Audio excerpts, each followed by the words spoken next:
कर देने जो भी मंगा मैनू सरकार अता कर देने हर इज्जतां दा सदा नाद गल विच रहना हर इज्जतां दा सदा नाद गल विच रहना ओना खुशबख्तां दा। बिस्मिल्लाहिर्रहमानिर्रहीम। अस्सलाम वालेकुम दोस्तों, बुजुर्गो, नाज़रीन, तुहाडे सामने अगली वीडियो नाल हाज़र हां। अज तुसीं देख रहे हो जनाब देसी सौगात ते बेहतरीन चीज़ ते सर्दियों का तोहफा ते मौसम बरसात का तोहफा ते बड़ी ही ज़बरदस्त चीज़ है। इस टाइम वैसे भी बारिश साढ़े को तकरीबन कोई सारी रात की बारिश लगी हुई है। हुण दिन के 9-10 का टाइम हो गया और हजे भी बारिश हो रही है। तुहानूं दिखाने तो ये जनाब सर्दियों का तोहफा तो जोड़ा ना देसी सौगात बहुत ही आला चीज़ है, बहुत ही ज़बरदस्त चीज़ है।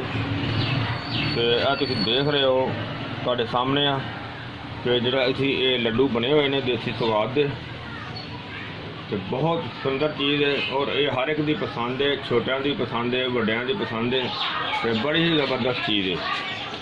और इहदे च असीं ਜਿਹੜੀਆਂ चीज़ां शामिल कीतियां ने वो तुहानूं असीं एक चीज़ भी दसांगे, हर चीज़ इंशाअल्लाह दसांगे, क्योंकि बनाने का तुहानूं दसना सी लेकिन वो साडे कोल टाइम जरा शार्ट है सी जिंदी वजह तो वो नहीं दस सके। तो लिहाजा जरा ना वो इस टाइम जरा ना वो तुहानूं मैं ਜਿਹੜੀ चीज़ दिखावांगा इंशाअल्लाह सारा बनाने का तरीका भी दस दियांगा। तो इंशाअल्लाह ये ਜਿਹੜੀਆਂ चीज़ां ਜਿਹੜੀਆਂ तुहानूं देख रहे हो वो भी तुहानूं दिखाने आ। और इहदे विच जनाब सब तो पहले असीं ਜਿਹੜਾ शामिल कीता है वो अलसी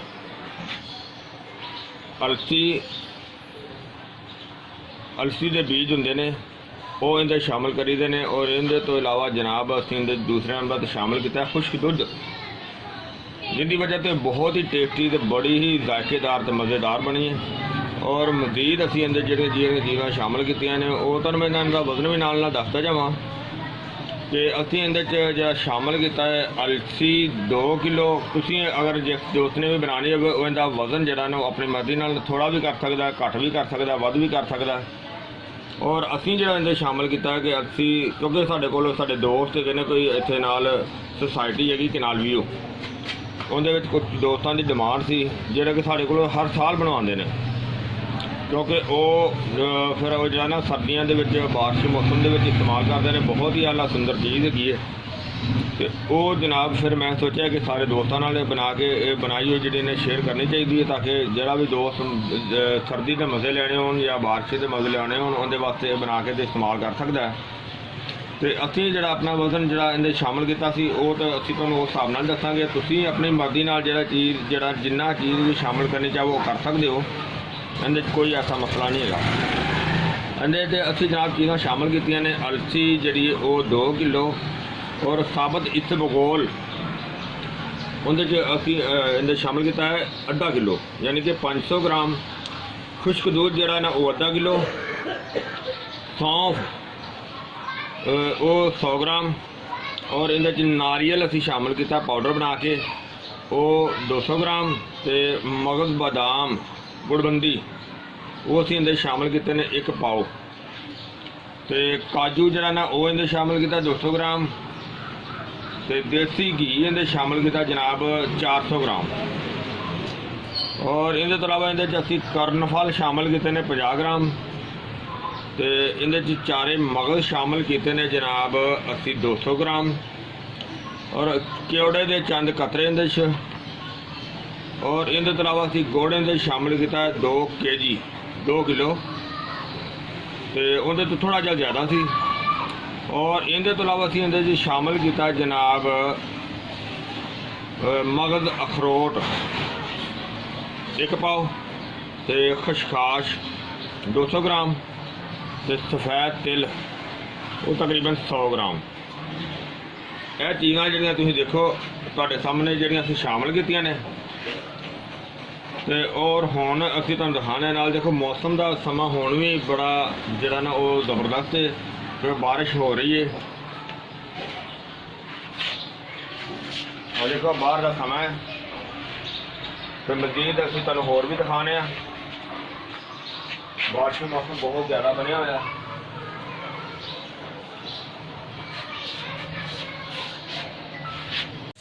तो नाज़रीन देख रहे हैं कि आप ये देखो बारिश है हो रही है। बारिश के मौसम में तो ये और बेहतर है, बहुत मज़े का होता है जो था ये मौसम। सर्दी की और बारिश के मौसम की बेहतरीन सौगात है और बहुत ज़बरदस्त मौसम है। बारिश भी काफ़ी देर दी जी हो रही है तो बारिश के मौसम च ते जनाब सर्दी के मौसम वास्ते बेहतरीन सौगात है। तो इंशाल्लाह जड़ा ना यूज़ करने वास्ते बल्कि सर्दी के मौसम के यूज़ करनी चाहिए, खानी चाहिए, बहुत अच्छी चीज़ है। और इनकी सारी तुहानू डिटेल जी वो भी दिखाने और दसने कि असीं इहदे च की पाया जी। तुसीं देखिया जनाब मौसम का नज़ारा भी ना लिया तो ये जनाब इहदे च असीं जिहड़ियां हुण इहनूं बनाउण दा तरीका यह सी कि जिहड़ा असीं हर चीज़ नूं अलहदा पहले अच्छी तरह साफ़ करना है ताकि अलसी नूं और इस बगोल वगैरह नूं अच्छी तरह साफ़ करना है ताकि इहदे च बाद करते ना मेंगन वगैरह आ जाती है। तो क्योंकि बोरियां दे विच हुंदा ना, इस वजह तो इन्हूं साफ़ करना बहुत ज़रूरी है। हर चीज़ नूं अलहदा अच्छी तरह साफ़ करना, साफ़ करके अलहदा इहदा पाउडर बनाना। पाउडर बनाने तो बाद जनाब तुसीं सब तो पहले एक बर्तन लेना है, कढ़ाई वगैरह, और कढ़ाई स्टील की हो तो ज़्यादा अच्छी होगी। तो उस तो अलावा जनाब जो उहदे शामिल करना सब तो पहले देसी घी असीं शामिल करांगे। शामिल जो देसी घी हल्का जिहा गर्म हो जाएगा तो उहदे खशकाज का जिहड़ा ना खशकाज दे विचों किरक जी ना वो रेत कढ़नी सब तो पहले जरूरी है, क्योंकि उनकी रेत जी ना वो भुगोण तो बगैर नहीं निकलती। उन्होंने भुगो के रेत अलहदा हो जाती है, रेत नीति बैठ जाती है और रेत अलहदा करके तो जनाब उन्होंने जो अपना सब तो पहले देसी घी के असी खशकाश में जो शामिल करांगे।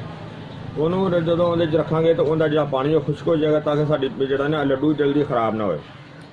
तो उस तो अलावा जनाब जो वो हल्की जी ब्राउन हो जाएगी, भुज जाएगी, तो उस तो बाद उहदे जरा ना वो साबत इस रोल असी थोड़ा जा भुनांगे हल्का जा।